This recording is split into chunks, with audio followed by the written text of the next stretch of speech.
Madame de Brinvilliers era una aristócrata francesa que aparentemente lo tenía todo: riqueza, estatus y una familia amorosa.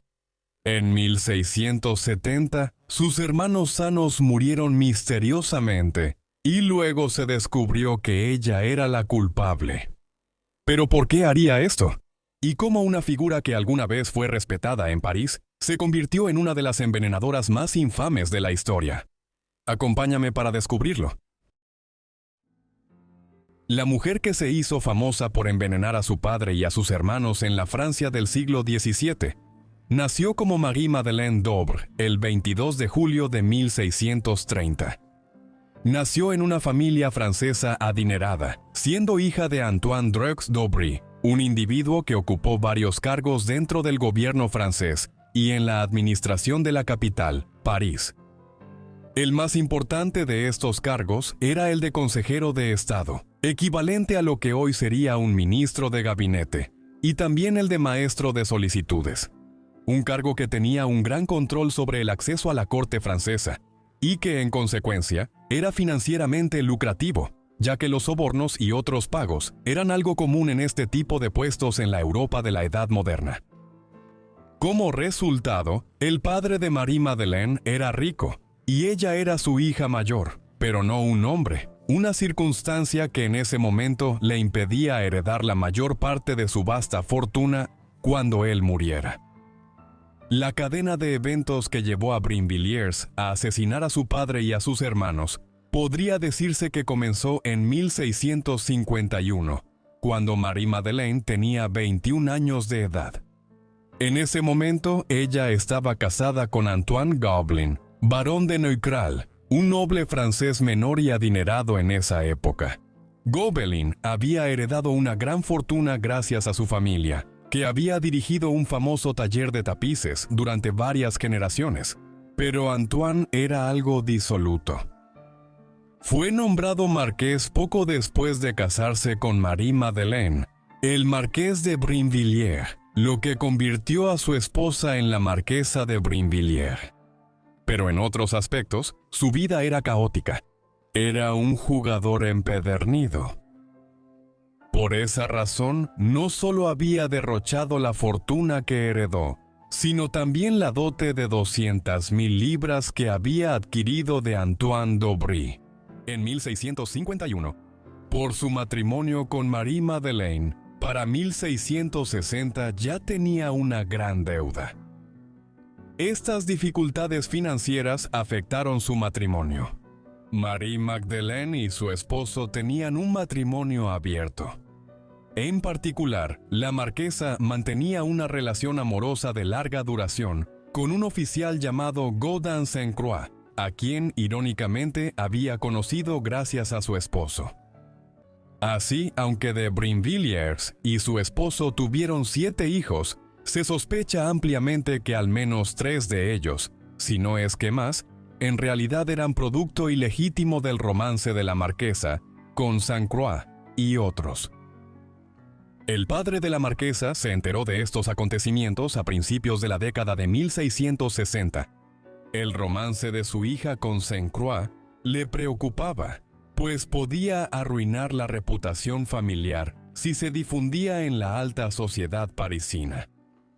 Fue en un intento por terminar con esto que Antoine d'Aubry obtuvo una carta del rey Luis XIV ordenando el arresto de Sainte-Croix por algunos cargos espurios. Cumplió una larga condena en la Bastilla, París, a mediados de la década de 1660. Las acciones de d'Aubry enfurecieron a de Brinvilliers y empeoraron una situación ya tóxica. Para 1663 ya se habían desarrollado varias circunstancias, lo que llevó al crimen de la marquesa. Varios años después, tras el encarcelamiento de su amante por orden de su padre, y la situación económica cada vez peor en la que se encontraron los de Brinvilliers, debido a los problemas de juego del marqués, todo esto eventualmente llevaría al complot que la marquesa ideó en los años siguientes. A mediados de la década de 1660, la Brinvilliers ideó envenenar a su padre y hermanos para quedarse con la fortuna familiar. Existen varias teorías sobre este periodo. Una teoría es que Sainte Croix entró en contacto con varias personas expertas en el arte del envenenamiento mientras cumplía su condena en la Bastilla. Otra teoría es que la marquesa comenzó a probar diferentes venenos en pacientes enfermos en los hospitales de Francia, o incluso que probó los venenos en los sirvientes de su casa. Como resultado, se ha especulado que la marquesa podría haber sido responsable de la muerte de hasta 30 personas en total. Sin embargo, hay pocas pruebas concretas que sugieran que realmente llevó a cabo esta actividad, y habría despertado muchas más sospechas en ese momento si sus propios sirvientes hubieran estado enfermando regularmente.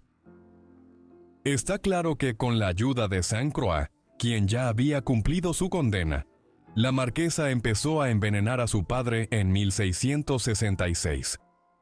Ella era una invitada habitual en su casa y rápidamente pudo administrar un veneno a base de arsénico disfrazado en su comida y bebida. Murió el 10 de septiembre de 1666 y una investigación concluyó que fue por causas naturales. No se hizo autopsia, pero como sus hermanos heredarían casi todo, decidió rápidamente envenenarlos también. Era un asunto más complejo. El padre de Brinvilliers envejecía, y como era una hija supuestamente cariñosa, podía acceder fácilmente a su comida y ponerle veneno. Pero no con sus hermanos.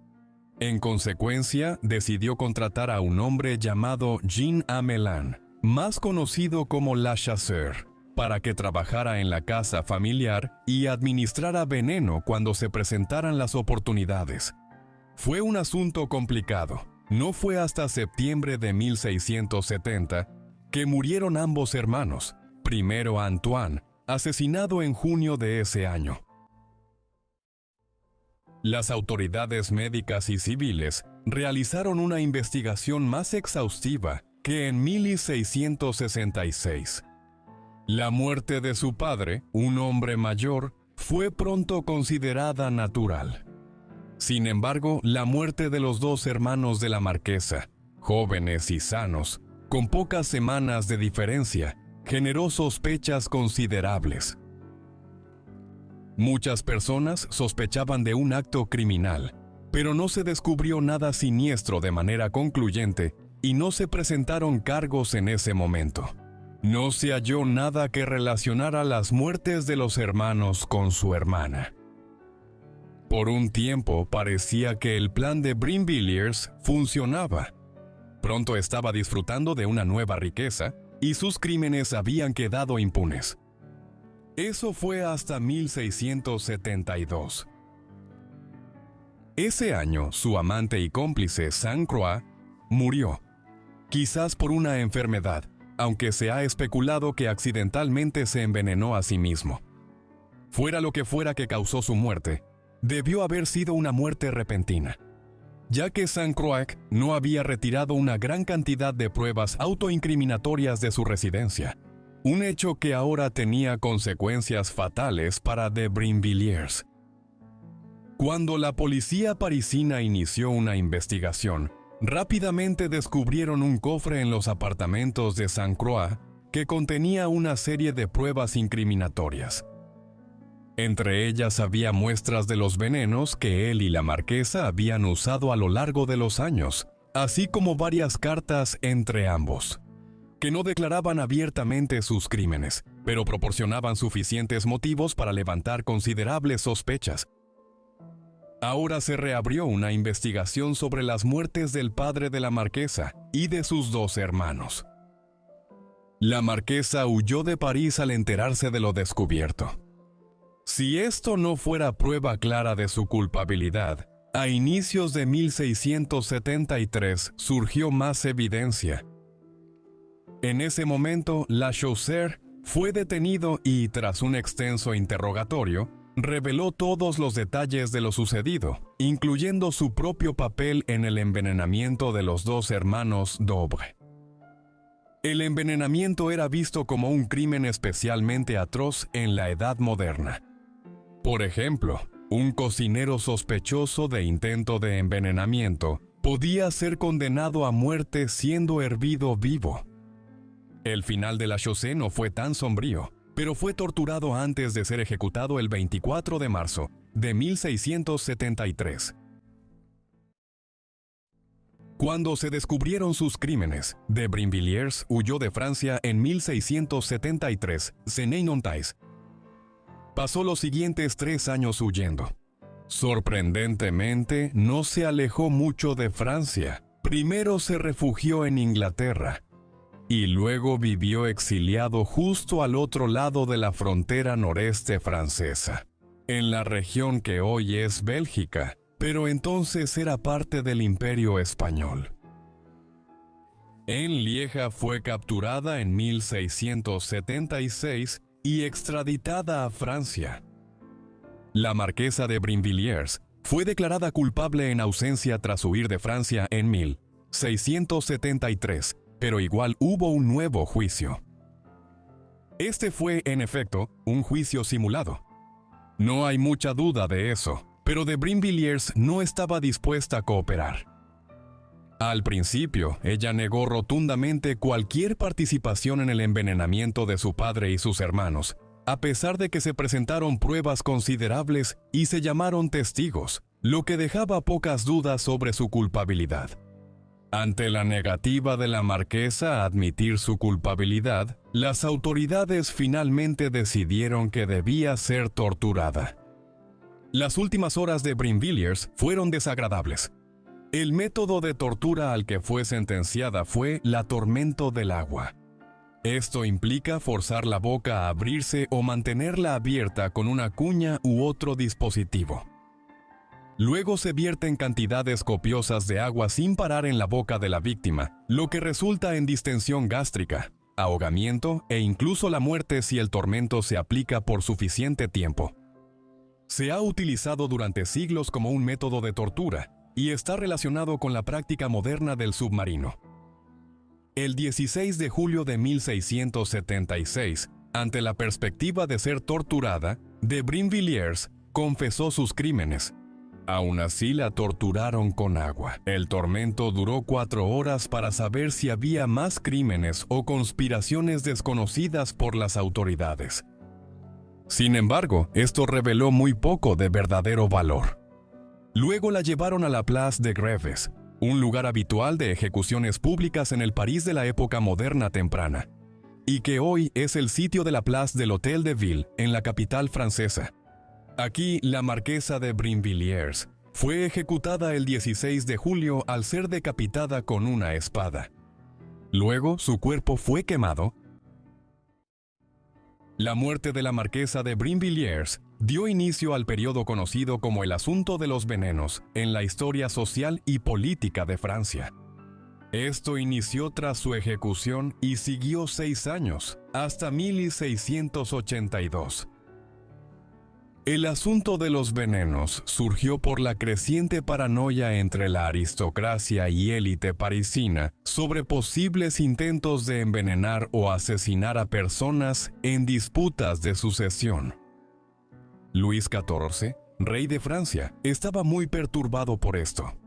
Siguieron muchos juicios a personas, frecuentemente por razones dudosas. La policía y fuerzas de seguridad de París empezaron a detener a adivinos, alquimistas y sospechosos de fabricar venenos. Otros implicados o acusados incluían a miembros de alto rango de la aristocracia francesa, como Olympia Mancini, la condesa de Soissons, quien finalmente fue exiliada de Francia como resultado, aunque no ejecutada. El asunto de los venenos finalmente resultó en la ejecución de 36 personas antes de que terminara en 1682, mientras que otras 23 personas fueron exiliadas de Francia. Cientos de personas fueron sospechosas o tenían órdenes de arresto en su contra.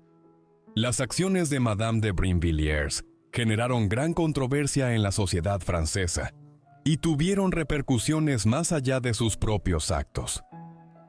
No sorprende que, tras dominar la alta sociedad francesa en la década de 1670 y principios de la de 1680, las acciones de Brinvilliers se recuerden de varias formas.